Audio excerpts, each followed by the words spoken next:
भुमराळा किनगाव मार्गावरील खड्ड्यांची पूजन करून आंदोलन। शेकडो गावकऱ्यांनी गणपती बाप्पाची आरती म्हणत केले आंदोलन। भाजप जिल्हाध्यक्ष देवानंद सानप यांची प्रशासनाला ठणकावणे। बुलढाणा जिल्हा प्रतिनिधी सूरज देशमुख। भुमराळा ते किनगाव जट्टू या महत्त्वपूर्ण डांबरी रस्त्याची दयनीय अवस्था सुधारण्यास संबंधित ठेकेदार व विभाग पूर्णपणे असमर्थ ठरत असून नागरिकांची प्रचंड हाल अपेष्टा सुरूच आहे। काही दिवसापूर्वी भाजप सोशल मीडिया जिल्हाध्यक्ष देवानंद सानप यांनी रस्त्याची गंभीर दुरावस्था लक्षात घेऊन ठेकेदार व विभागीय अधिकाऱ्यांना स्पष्ट इशारा दिला होता। त्वरित दुरुस्तीचे काम सुरू करा, अन्यथा आंदोलन केले जाईल। मात्र दिलेल्या इशाऱ्याची कोणतीही दखल न घेता संबंधितांनी 2 आठवडे उलटूनही काम सुरू केले नाही। त्यामुळे आज देवानंद सानप यांनी अनोख्या पद्धतीने आंदोलन छेडले। यामध्ये त्यांनी रस्त्यावर पडलेल्या मोठमोठ्या खड्ड्यांचे आणि ठेकेदाराने 3 किलोमीटर टाकलेल्या गिट्टीच्या गंजाचे पूजन करून गणपती बाप्पाची आरती म्हणत आंदोलन केले। या अनोख्या आंदोलनाला परिसरातील नागरिकांचीही मोठी गर्दी जमली आणि सर्वांनी प्रशासनाविरोधात संताप व्यक्त केला।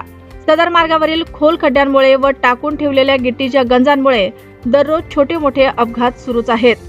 शालेय विद्यार्थी, शेतकरी, व्यावसायिक यांचे मोठे हाल सुरूच आहेत। अनेक तक्रारी करूनही दुरुस्तीचे काम न सुरू केल्याने सानप यांनी आजचा आगळा वेगळा मार्ग अवलंबला।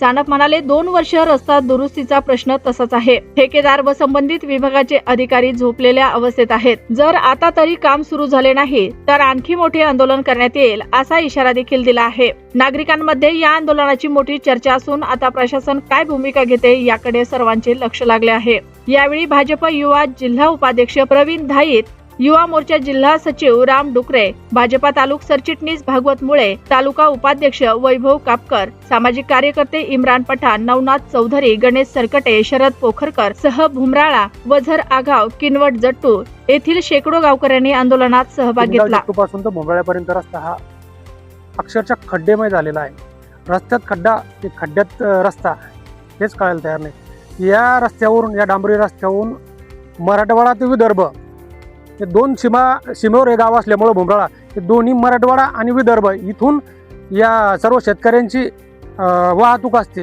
दळणवळणाची या रस्त्यावरून अनेक शेकडो विद्यार्थी स्कूल बसमध्ये, बाईकमध्ये शाळा शिक्षण घेण्यासाठी जात असतात। आम्ही 15 दिवस अगोदर अशी मागणी केली होती की तुम्ही या रस्त्याचं काम तात्काळ सुरू करा, अन्यथा आम्ही आंदोलन करू। आज आम्ही खड्ड्याचं पूजन करून गणपती बाप्पाची आरती म्हणून गणपती बाप्पाकडे असं साकडं घातलेलं आहे की विघ्न अर्था छोटे मोठे अपघात होतात। अपघात झालेले व्यक्तींना सुरक्षा कवच म्हणून त्या आरतीच्या माध्यमातून आम्ही अशी विनंती केली की बा छोटे मोठे अपघात जर झाले तर त्यांना इजा नको देऊ, रक्षण करतात विघ्न अर्था बाप्पा तूच आहे। सन्माननीय महाराष्ट्र राज्याचे मुख्यमंत्री देवाभाऊ यांच्याकडे आमची अशी मागणी आहे की 8 दिवसाच्या आत हा रस्ता डांबरीकरणाला सुरुवात करा। 1.5 वर्ष झाले मंजूर आहे। ठेकेदाराने 6 महिन्यापासून या रस्त्यावर गिट्टी अंथरून ठेवलेली। अक्षरशः आम्ही वेळोवेळी अधिकाऱ्यासोबत बोललो, ठेकेदारासोबत बोललो। ठेकेदाराचं असं म्हणणं आहे की निधी नाही तर आम्ही काय करणार। मला एक म्हणायचं आहे की निधी नाही तर मग तुम्ही रस्ते घेता कशासाठी? तुम्ही काम करा, निधी तुम्हाला उपलब्ध होणारच आहे। आणि यांनी जर काम नाही केलं, मुजोरीवानी जर असेच वागले तर शासनाने, सन्माननीय मुख्यमंत्री साहेबांनी याकडे लक्ष द्यावं आणि या ठेकेदाराला काळ्या यादीत टाकून याचं लायसन रद्द करावं आणि हे जे काम वर्कआउट झालेलं आहे ते दुसरीकडे वर्ग करावं अशी आमची विनंती आहे। 4-5 दिवसात, 8 दिवसात डांबरीकरणाचं काम चालू करा, पॅचचं काम चालू करा, अन्यथा आम्ही याच्यापेक्षा उग्र आंदोलन करू। या ठिकाणी येऊन मी असा इशारा देत आहे।